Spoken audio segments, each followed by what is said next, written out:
JOMO classified docs, JOMO problems. The more we learn about the Obama era classified documents taken by the then VP Joe Biden, the more we realize that CNN is right. We'll be right back with this story from Go Right News. You can follow us on gorightnews.com for more information. Hi, fellow patriots. This is Peter Boykin from hashtag GoRight. Share this right now. Time to go right.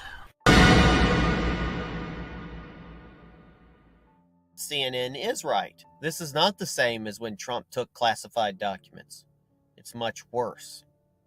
The second batch, it was revealed that Biden's aides found at least one more batch of classified documents illegally taken and held after Biden left office in 2017.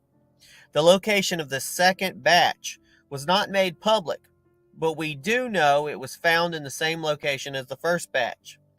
In case you missed it, it was revealed that a batch of classified Obama-era documents were found in a closet at Biden's private office, which Joe had used between 2017 and 2022 after his time as vice president.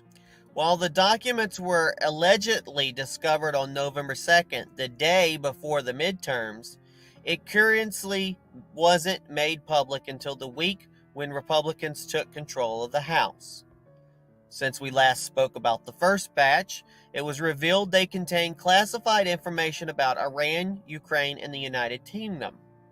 Now let's talk about why this is much worse than Trump keeping classified documents at Mar-a-Lago.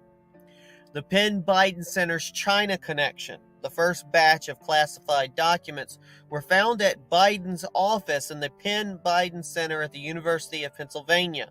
The university took over $54 million from Chinese donors between 2014 and 2019, and 30 million of those donations came after 2017 when Biden established the Penn Biden Center. This center has been described as a dark money revolving door nightmare where foreign competitors like China donated millions of dollars so they could have access to future high-ranking officials. What were classified documents doing there like this in the first place? Now, I'm reading behind the lines, and I don't know if this is true or not, but you got a location, some college location, where foreign nationals are paying lots of money. And then you have documents at this location, classified documents.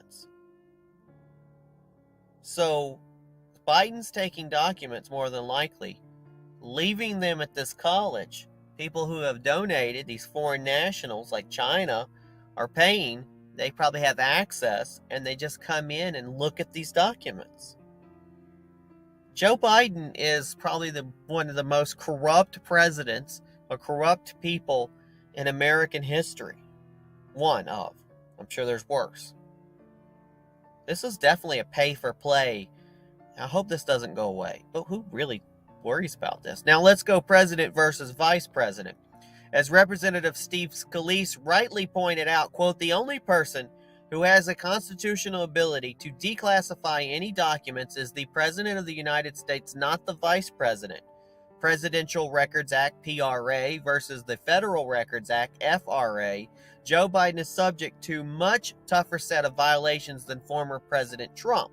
Because Trump was president, he is subject to the PRA, while Biden falls under the FRA. Now here's the difference. The PRA has no specific penalties outlined in the law, while the FRA has fines and criminal penalties. Under the FRA, for removing records, Joe can face a fine of $5,000 or up to 3 years in prison. And we know he's not getting any prison, so I guess he needs to get out his checkbook. Under the FRA, if Joe destroyed any of these records, he can face additional fines up to 20 years in prison. It's not going to happen.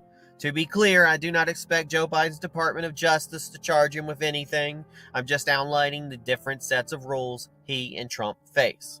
Now, what's next? It's unclear whether there are more classified documents hidden among his offices and in homes. But if I had to guess, and I'd say this is not the last batch we'll hear about.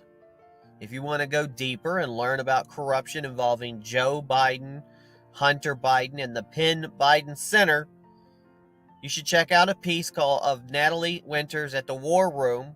The link to this is on our article at GoRightNews.com under this article. Also, the source of this is National Review, Daily Wire, and the New York Post, and you can see those article links as well on GoRightNews.com.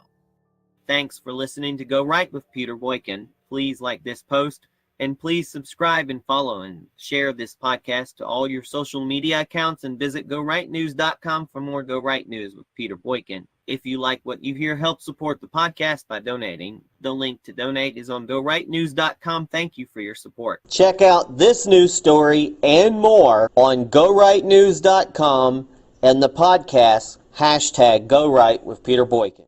Go right and register to vote. Your vote matters, so vote. Go right and vote. Hashtag Go Right. Go right. Do right. Be right. Go right. Do right. Be right. Lead right. Think right. Vote right. Vote right. Think right. Lead right. Hashtag Go Right. It's time to join the Go Right movement. It is time to hashtag Go Right for America. Join us at GoRight.us and GoRightNews.com. It is time for the Great American Revival, and it is time to hashtag Go Right for America. Thanks again, everybody, for listening to this, and please share it everywhere. Again, this has been hashtag Go Right with Peter Boykin, a part of Go